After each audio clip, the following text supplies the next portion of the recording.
Sometimes you just need access to the voice of God, and all of a sudden your life will change. Everything that concerns you will change and be transformed. The power of God's voice is in His direction. If that voice cannot direct you, then there is no power in that voice. Throughout the Bible, no man have heard the voice of God and still doubted Him. Every ordinary person that was so ordinary, when they grabbed to the voice of God and when they had access to the voice of God and they were able to decode what the Lord was telling them, they became extraordinary in their generation. And men begin to follow them. Why? Because they have access to the voice of God. Tonight, as you hear the voice of God and go out, people will follow you.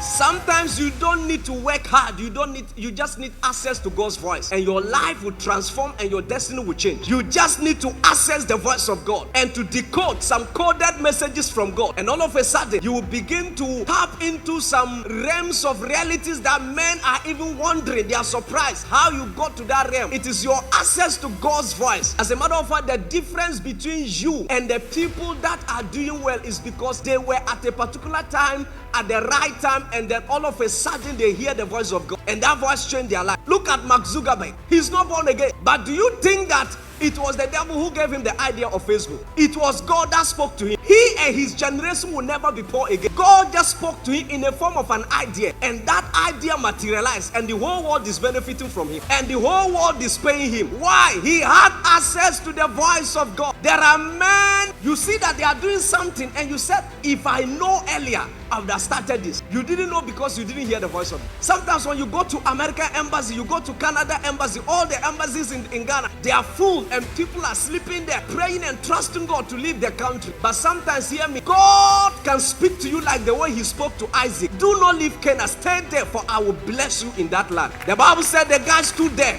and God, He showed in that land, and that same year, He harvested 100-fold. Hear me well. You don't need to be in abroad to be the champion. You need to be in Ghana, and you have access to the voice of God. Your access to God's voice in Ghana will still, look, you will become an international renowned, look, you will employ them. You will employ international renowned experts to work for your organization. You are in Ghana and you are employing people in the United States of America. They will travel from that land to this land just to be blessed by you. Hallelujah.